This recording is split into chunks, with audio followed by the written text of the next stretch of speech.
కాశీ యాత్రకు మేము ట్రైన్ దిగి ఎక్కడ అంటే ఉపాధ్యాయ రైల్వే స్టేషన్లో దిగాము. అక్కడ నుండి మా ప్రయాణం ఆటోలో జరిగింది. ఎంత 650 రూపాయలు తీసుకున్నారు నలుగురు మనుషులకి. అది షేర్ చేసుకున్నాము. అంటే మేము ఉండే సత్రం వరకు అంటే సత్రం లోపల సందులుగా ఉంటుంది. అందుకని లోపల వరకు రాదు. అంటే హోటల్ అంటారో సత్రం అంటారో నాకు సరిగ్గా తెలియదు, కానీ అక్కడి వరకు రాదు. రోడ్డు మీద దిగి సన్నని గల్లీలు ఉంటాయి. ఆ గల్లీ నుండి లగేజ్ పట్టుకొని వెళ్ళాల్సి వస్తుంది. కానీ పర్వాలేదు, కష్టమైన ఇష్టంతో చేస్తున్నాం కాబట్టి మనకు అలసట అనిపించలేదు. చక్కగా రీచ్ అయ్యాము. ఇక్కడ నేను కాశీలో ఏంటంటే ఈ గుర్రం భగీరథుడు కనిపించాడు. అలాగే ఇక్కడ నేను ఎందుకు ఈ జనాన్ని రోడ్డు మీద వీడియో తీశాను అంటే, ఇక్కడ ఆటోలు కానీ రిక్షాలు కానీ కొంచెం డిఫరెంట్గా ఉన్నాయి. చూడండి, ఒక స్కూటీ లాంటిది, ఒక బైక్ లాంటిది మోడిఫై చేసి దాన్ని ట్రావెలింగ్కి యూజ్ చేస్తున్నారు. అందుకని చెప్పేసి నాకు కొంచెం చిత్రంగా అనిపించింది. మేము కూర్చున్న ఆటో మాత్రం నార్మల్గా మన దగ్గర ఉన్నటువంటి ఆటోనే. మరి ఇలా తయారైన ఆటోలు ఎక్కువ లగేజ్ని మొయ్యమనుకుంటాను. అంటే ఎక్కువ మందిని తీసుకెళ్ళలేరేమో అనిపించింది, ఎక్కువ బరువు మొయ్యరేమో అనిపించింది నాకు. కాకపోతే మేము మాత్రం నార్మల్ ఆటోలోనే వెళ్ళాము. మేము దిగిన స్టేషన్ నుండి కాశీకి 25 కిలోమీటర్ల దూరం ఉంది. ఇంకా అక్కడ నుండి అక్కడ దిగి మా రూమ్లో చేరి ఆ రోజు రెస్ట్ తీసుకొని రిలాక్స్ అయ్యాము. పొద్దున్నే గంగా స్నానానికి వెళ్ళాము. ఇదిగోండి గంగా స్నానం చేశాను. మేము దిగినటువంటి రూమ్ నుండి డైరెక్ట్ రూట్ అయితే ఉంది, దగ్గరే, వాకబుల్ డిస్టెన్సే. కాకపోతే కొంచెం మెట్లు ఉన్నాయి.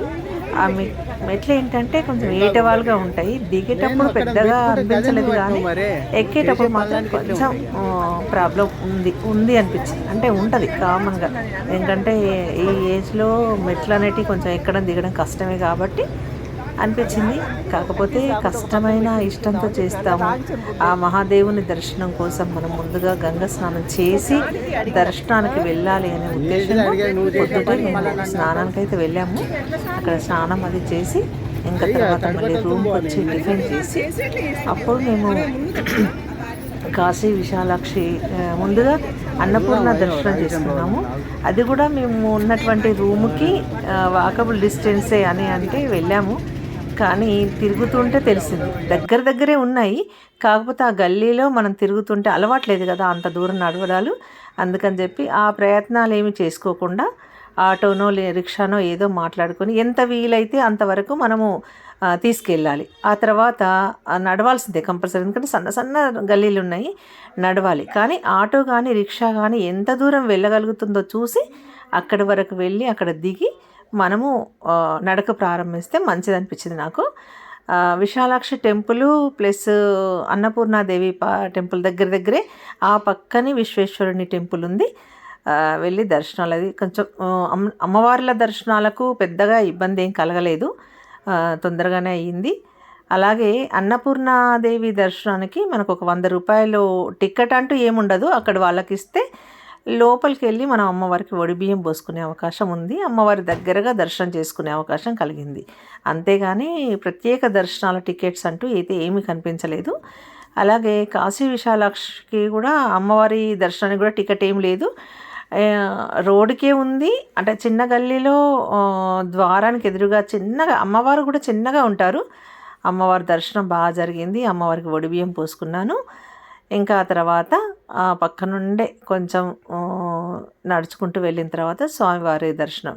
అయితే స్వామివారి దర్శనానికి మాత్రము కొంచెము 1 గంటన్నర 2 గంటల టైం అయితే పట్టింది.